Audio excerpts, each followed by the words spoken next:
এটা বিশেষ কথাত আপোনালোকে দেখিছে অলপ সময় আগতে বিভিন্ন সামাজিক মাধ্যমতে সংবাদ মাধ্যমত এটা বিষয় চৰ্চিত হৈ আহিছে চৰ্চাত আছে হেতু হল শৃংখল চলিহাক বীৰ লাচিত সেনা অসমৰ পৰা সাময়িক অব্যাহতি প্ৰদান কৰা হৈছে নেকি এতে এই কথাত মই সকলোকে যেহেতু ব্যক্তিগত হিচাপে কথাবিলাক জনাই থকাত কিছু অসুবিধা হৈছে সেই কাৰণে আমাৰ ফেসবুক পেজৰ জৰিয়তে মই বিষয়খিনি ৰাইজৰ দৃষ্টিগোচৰ কৰিবৰ কাৰণে চেষ্টা কৰিছো এটা কথাটো হৈছে যে শৃংখল চলিয়াৰ যিখন পত্ৰ আপোনালোকে দেখিছে এই কথাখিনি আমাৰ নিজৰ মাজৰ আছিল কিন্তু কোনোবা এজন সাংবাদিকক আসলতে শৃংখল চলিয়াৰ কাগজখন প্ৰদান কৰিছিল তাৰ পিছত সামাজিক মাধ্যমত দেখিছো যে কাগজখন বিভিন্ন কোণলৈ বিয়পি পৰিছে মানুহৰ মাজত বিভিন্ন প্ৰশ্ন উদয় হৈছে এতিয়া কথা হৈছে দীঘলীয়া সময় আপোনালোকে দেখিছে শৃংখল চলিয়াই এটা বিৰামহীন সাংগঠনিক কাম কাজবিলাক আগবঢ়াই লৈ গৈছে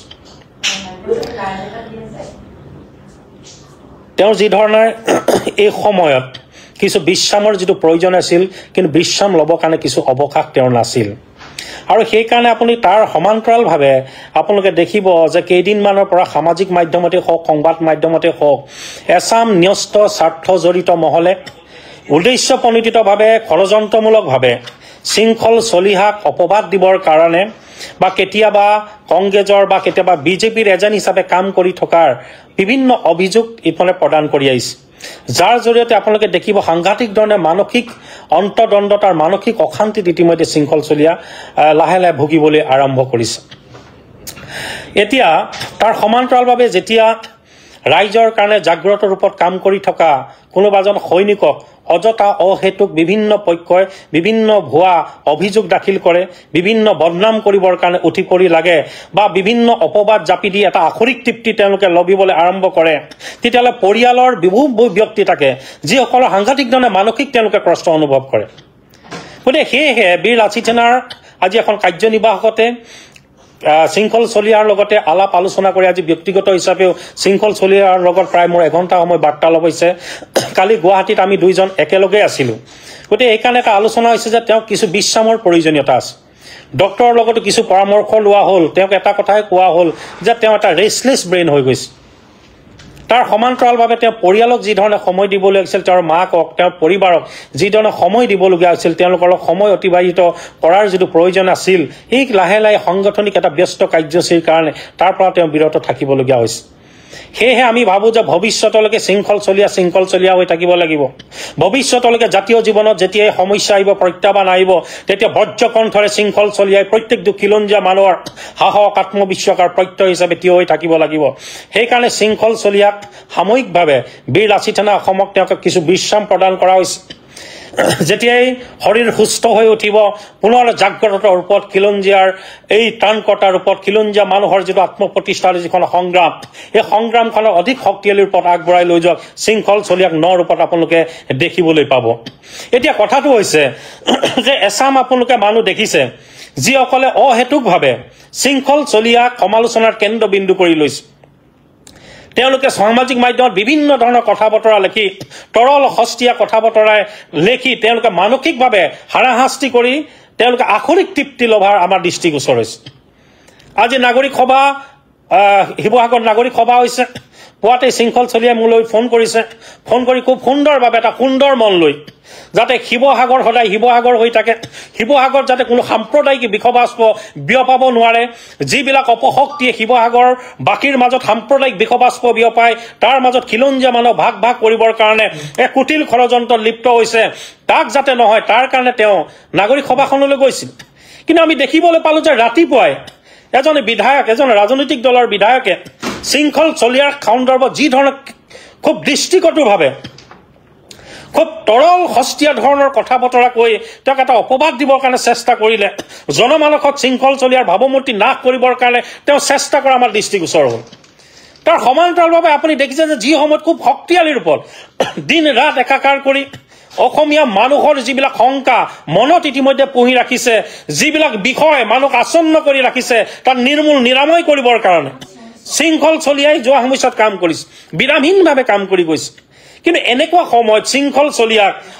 সাহস নিদি তেওঁক প্ৰত্যয় নিদি তেওঁক বদনাম কৰিবৰ কাৰণে যিখিনি মানুহ উঠি পৰি লাগিছে মই ভাবো যে জাতিটোৰ কাৰণে এওঁলোক বৰ শুভ লক্ষণ নহয় গতিকে আজি যেতিয়া নাগৰিক সভাত আছে, নাগৰিক সভাত বক্তব্য দি থকাৰ সময়টো আমি দেখিবলৈ পালোঁ, তাত শুনিছোঁ বা তাৰ পৰাও জনাইছে যে কিছু ব্যক্তিয়ে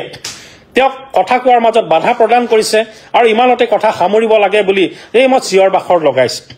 গতিকে সকলোৱে জানে যে শৃংখল চলীয়া কিছু উগ্ৰ, শৃংখল চলীয়া আৱেগিক কিছু ল'ৰা, গতিকে পটককৈ তেওঁৰ খং উঠে।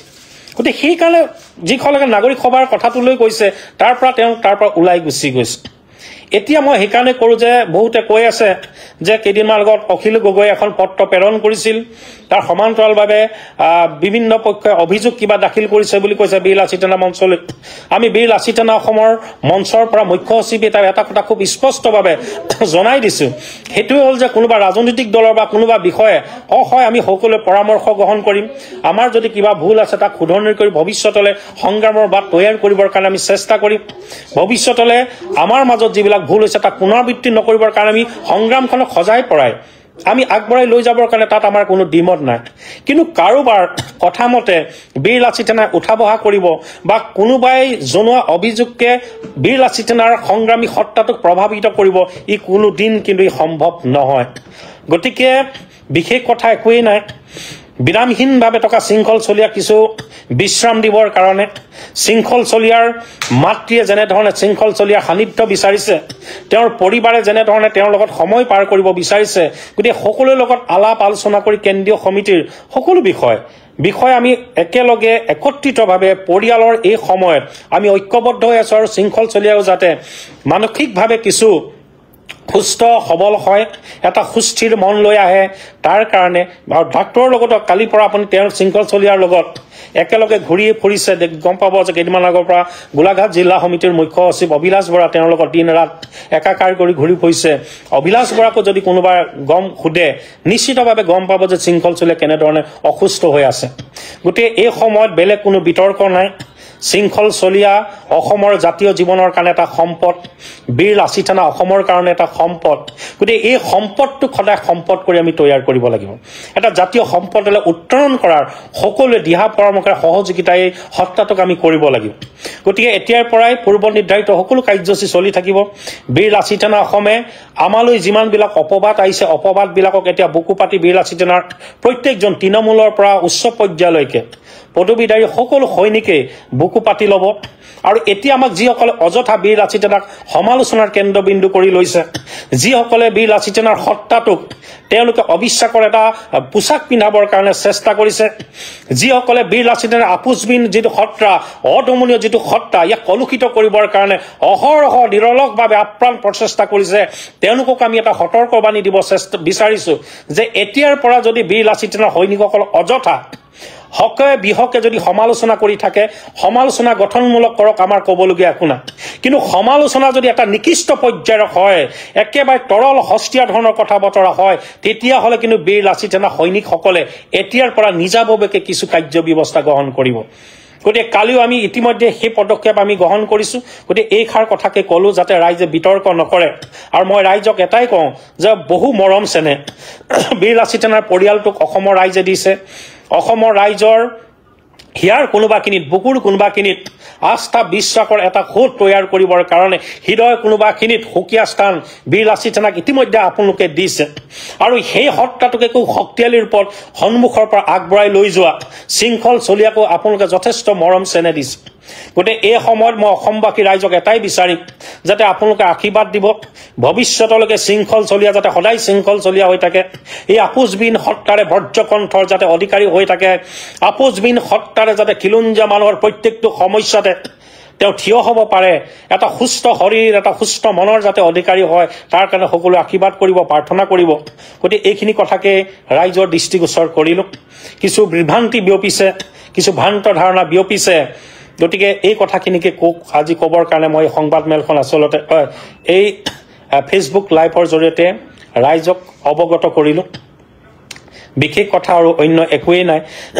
এচাম মানুহে, পুনৰবাৰ কৈছোঁ, এচাম মানুহে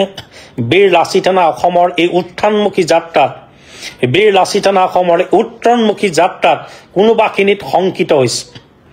কোনোবাখিনিত তেওঁলোকে, মই ভাবোঁ যে কিছু শংকাত তেওঁলোকে ভুগিবলৈ আৰম্ভ কৰিছে। গতিকে সেইকাৰণে হকে বিহকে বীৰ লাচিত সেনাৰ সংগ্ৰামখনক তেওঁলোকে বিপথে পৰিচালিত কৰিবৰ কাৰণে চেষ্টা কৰিছে মানুহৰ মাজত অবিশ্বাসৰ বীজ ৰোপণ কৰিবৰ কাৰণে তেওঁলোকে নেৰানেপেৰাভাৱে কাম কৰি আছে গতিকে এই ষড়যন্ত্ৰ তেওঁলোকৰ সফল নহ'ব এই ব্যথা ষড়যন্ত্ৰ তেওঁলোকৰ নিশ্চিতভাৱে হ'ব কাৰণ বীৰ লাচিত সেনা অসমে সদায় জনসাধাৰণৰ মাজত থাকি জনসাধাৰণৰ কাৰণে জনসাধাৰণৰ প্ৰত্যেকটো মৌলিক সমস্যাক তেওঁলোকৰ জ্বলন্ত সমস্যাক সজোৰে উত্থাপন কৰি এই সংগ্ৰামখনক আমি আগবঢ়াই লৈ যাবৰ কাৰণে পৰৱৰ্তী পৰ্যায়ত আমি কাম কৰিম গতিকে পুনৰবাৰ সকলোলৈকে আন্তৰিক ধন্যবাদৰ কৃতজ্ঞতা জ্ঞাপন কৰিছোঁ বিভিন্ন অস্থিৰ মুহূৰ্ত পাৰ হৈছে বিভিন্ন অৰাজক এটা পৰিৱেশ পৰিস্থিতিৰ উদ্ভৱ হৈছে উচ্ছেদৰ আমি কৈছোঁ যে বীৰ লাচিত মুকলিভাৱে আমি উচ্ছেদ সমৰ্থন জনাইছোঁ আৰু উচ্ছেদিত ব্যক্তিসকল যেতিয়া সন্দেহযুক্ত নাগৰিকসকল বিভিন্ন ঠাইলৈ প্ৰব্ৰজিত হৈছে তেতিয়া বীৰ লাচিত সেনাৰ সৈনিকসকলে সকলো ক্ষেত্ৰতে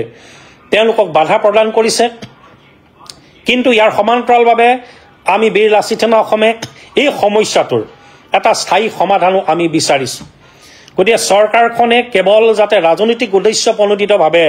ৰাজনৈতিক নিৰ্বাচনী বৈতৰণি পাৰ হ'বৰ কাৰণে যাতে এই মায়াজাল যিবিলাক উচ্ছেদৰ যিটো নাটক তেওঁলোকে আৰম্ভ কৰিছে বা আমি ভাবিছোঁ এটা সদিচ্ছা তেওঁলোকে প্ৰদান কৰিছে সদিচ্ছা লৈ যাওক আৰু ই যাতে এটা স্থায়ী সমাধানলৈ পৰ্যবেক্ষিত হয় তাৰ কাৰণে চৰকাৰখনক দায়িত্ব আৰু দায়বদ্ধতাৰে সদিচ্ছাৰে কাম কাজবিলাক আগবঢ়াই লৈ যাবৰ কাৰণে বীৰ লাচিত আমি অনুৰোধ জনাইছোঁ পুনৰবাৰ সকলোলৈকে আন্তৰিক ধন্যবাদ আৰু কৃতজ্ঞতা জ্ঞাপন কৰিছোঁ ধন্যবাদ জয় আই অসম অসমৰ সংবাদ জগতখনৰ বাবে এক সুখৰ খবৰ আপোচবিহীন ৰাইজৰ কণ্ঠ সাপ্তাহিক কবচ পুনৰ এবাৰ অসমৰ ৰাইজৰ মাজলৈ স্বত্বাধিকাৰী প্ৰণীতা কলিতাৰ দ্বাৰা প্ৰকাশিত আৰু আপোচবিহীন একাংশ নপুৰণি অভিজ্ঞতাপুষ্ট সাংবাদিকৰ দ্বাৰা প্ৰচাৰিত তথা eco printing press Guwahati Katabari গড়চুকত মুদ্ৰিত সাপ্তাহিক কবচ এতিয়া অসমৰ বিভিন্ন প্ৰান্তত উপলব্ধ